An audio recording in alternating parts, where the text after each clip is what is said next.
तो दोस्तों, जहां पर एक तरफ भारत के खिलाफ बांग्लादेश चीन में जाकर के कई बड़े फैसले लेकर आया, उसी के साथ भारत के नॉर्थ ईस्ट को लैंड लॉक बताया और भारत के सिलीगुड़ी गलियारा के पास चीन के लिए आर्मी बेस बनाने की बात की।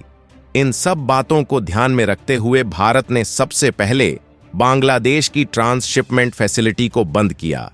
इसी के साथ अब भारत बांग्लादेश की बिजली की सुविधा को भी बंद करने वाला है। हालांकि पहले से दी गई बिजली का बहुत बड़ा कर्ज है, लेकिन जिस देश का दिवाला निकल चुका हो उससे पैसों की उम्मीद नहीं की जा सकती। फिर भी भारत का इतनी उधर रकम रखने के बावजूद भी बांग्लादेश अपनी अकड़ से पीछे नहीं है। रहा जानते हैं पूरी खबर आज की इस वीडियो में। नमस्ते दोस्तों, स्वागत है हमारे चैनल पर। आज हम बात करने वाले हैं एक ऐसे मुद्दे की जो भारत और बांग्लादेश के बीच हाल ही में सुर्खियों में रहा है। जी हां, भारत ने बांग्लादेश को दी जाने वाली ट्रांसशिपमेंट सुविधा को अचानक बंद कर दिया है। सबसे पहले ये समझते हैं कि ट्रांसशिपमेंट सुविधा होती क्या है। आसान भाषा में ट्रांसशिपमेंट का मतलब है कि एक देश अपने माल को किसी तीसरे देश में भेजने के लिए किसी अन्य देश के बंदरगाह या हवाई अड्डे का इस्तेमाल करता है।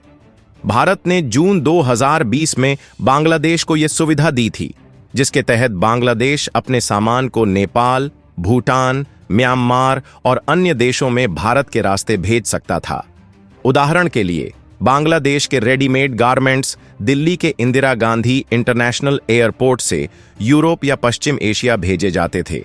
लेकिन 8 अप्रैल 2025 को केंद्रीय अप्रत्यक्ष कर और सीमा शुल्क बोर्ड (CBIC) ने एक सर्कुलर जारी कर इस सुविधा को तत्काल प्रभाव से बंद कर दिया। अब सवाल यह है कि आखिर भारत ने ऐसा क्यों किया? इसके पीछे 2 मुख्य कारण सामने आए हैं। लॉजिस्टिक्स की समस्या। भारत के विदेश मंत्रालय ने कहा कि बांग्लादेश के कार्गो की वजह से भारत के हवाई अड्डों और बंदरगाहों, खासकर दिल्ली में भारी भीड़भाड़ हो रही थी। इससे भारतीय निर्यातकों को देरी और ज्यादा लागत का सामना करना पड़ रहा था।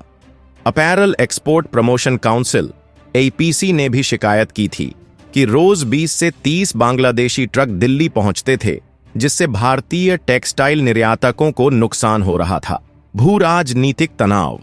हाल ही में बांग्लादेश के अंतरिम सरकार के सलाहकार मोहम्मद यूनुस ने चीन की यात्रा के दौरान भारत के पूर्वोत्तर राज्यों को लैंडलॉक्ड यानी समुद्र से कटा हुआ बताया और कहा कि बांग्लादेश ही इस क्षेत्र के लिए समुद्री पहुंच का एकमात्र रास्ता है। उन्होंने चीन को बांग्लादेश में निवेश करने और भारत के पूर्वोत्तर में आर्थिक प्रभाव बढ़ाने का न्योता भी दिया। ये बयान भारत को पसंद नहीं आया, क्योंकि पूर्वोत्तर भारत का सिलीगुड़ी कॉरिडोर, जिसे चिकन नेक भी कहते हैं, सामरिक रूप से बहुत संवेदनशील है। इसके अलावा बांग्लादेश का चीन के साथ बढ़ता रिश्ता, जैसे लालमोनिरहाट में चीनी निवेश से हवाई अड्डे का नवीनीकरण, भारत के लिए चिंता का विषय रहा है। अब बात करते हैं कि इस फैसले का बांग्लादेश की अर्थव्यवस्था पर क्या असर पड़ेगा। बांग्लादेश का टेक्सटाइल उद्योग, खासकर रेडीमेड गारमेंट्स, उसकी अर्थव्यवस्था की रीढ़ है। 2024 में इस उद्योग ने $50 बिलियन की कमाई की थी। भारत के इस फैसले से बांग्लादेश के निर्यातकों को अब लंबे रास्ते अपनाने पड़ेंगे, जैसे कि कोलंबो, मालदीव या दुबई के रास्ते माल भेजना। इससे शिपिंग लागत और समय दोनों बढ़ेंगे। हालांकि बांग्लादेश की अंतरिम सरकार के वाणिज्य सलाहकार शेख बशीर उद्दीन ने कहा है कि वे इस संकट से निपट लेंगे। उन्होंने कहा, हम अपनी व्यवस्थाओं से इस चुनौती को पार करेंगे। बांग्लादेश अब अपनी लॉजिस्टिक्स क्षमता बढ़ाने और बुनियादी ढांचे को मजबूत करने पर ध्यान दे रहा है। लेकिन एक बात ध्यान देने वाली है, ये फैसला नेपाल और भूटान के साथ बांग्लादेश के व्यापार को प्रभावित नहीं करेगा, क्योंकि विश्व व्यापार संगठन WTO के नियमों के तहत लैंडलॉक्ड देशों के लिए ट्रांजिट सुविधा देना अनिवार्य है। अब आते हैं बिजली और पेट्रोलियम रिसर्च के मोर्चे पर। भारत और बांग्लादेश के बीच ऊर्जा सहयोग का लंबा इतिहास रहा है। 2018 में भारत बांग्लादेश को 660 मेगावाट बिजली निर्यात कर रहा था, जो उसकी कुल मांग का लगभग 7% था। भारत ने बांग्लादेश के पहले परमाणु ऊर्जा संयंत्र रूपपुर में 2400 मेगावाट की बिजली निकासी सुविधा बनाने में भी मदद की है। हालांकि हाल के वर्षों में बांग्लादेश अपनी ऊर्जा नीति को बदल रहा है। पहले उसने कोयला आधारित बिजली उत्पादन को बढ़ाने की योजना बनाई थी, जिसमें भारत की एनटीपीसी कंपनी ने रामपाल में 1320 मेगावाट का पावर स्टेशन बनाया। लेकिन अब वैश्विक बाजार में एलएनजी, लिक्विफाइड नेचुरल गैस की कम कीमतों के कारण बांग्लादेश एलएनजी आधारित बिजली उत्पादन की ओर बढ़ रहा है। पेट्रोलियम रिसर्च के क्षेत्र में बांग्लादेश अपनी घटती गैस रिजर्व और घरेलू उत्पादन में कमी से जूझ रहा है, इसलिए वह एलएनजी आयात पर निर्भरता बढ़ा रहा है। भारत भी इस क्षेत्र में बांग्लादेश के साथ सहयोग कर सकता है, लेकिन हाल के भू राजनीतिक तनाव इस सहयोग को प्रभावित कर सकते हैं। हालांकि हाल ही में कोई नई रिसर्च या लेख बिजली और पेट्रोलियम के क्षेत्र में भारत बांग्लादेश संबंधों पर केंद्रित नहीं मिला, लेकिन ऊर्जा क्षेत्र में दोनों देशों के बीच सहयोग की संभावनाएं अभी भी बनी हुई हैं, बशर्ते राजनयिक रिश्ते बेहतर हों।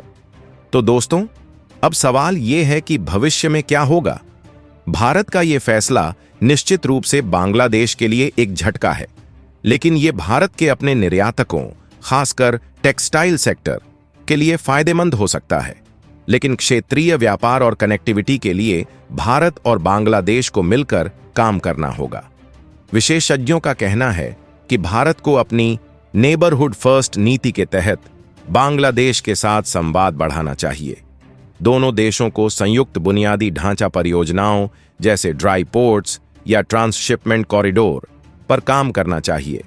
इसके अलावा WTO नियमों के तहत भारत को लैंडलॉक्ड देशों के लिए ट्रांजिट सुविधाएं देनी होंगी, इसलिए नेपाल और भूटान के साथ व्यापार पर कोई असर नहीं पड़ेगा। लेकिन बांग्लादेश के साथ रिश्ते सुधारने के लिए राजनयिक प्रयास जरूरी हैं। तो दोस्तों, क्या सोचते हैं आप? भारत के इन कदमों से क्या बांग्लादेश को एहसास होगा कि भारत के बिना बांग्लादेश कुछ नहीं, और इन सब चीजों के बावजूद भी बांग्लादेश भारत को अकड़ दिखाती है और चीन के साथ मिलकर के भारत के नॉर्थ ईस्ट को भारत से अलग करने की कोशिश करता है? तो उन बातों को ध्यान में रखते हुए भारत बांग्लादेश की हालत खराब कर सकता है। तो क्या सोचते हैं आप? इस खबर के बारे में कमेंट में जरूर बताएं और ऐसे ही वीडियो देखने के लिए हमारे चैनल को सब्सक्राइब करें। धन्यवाद।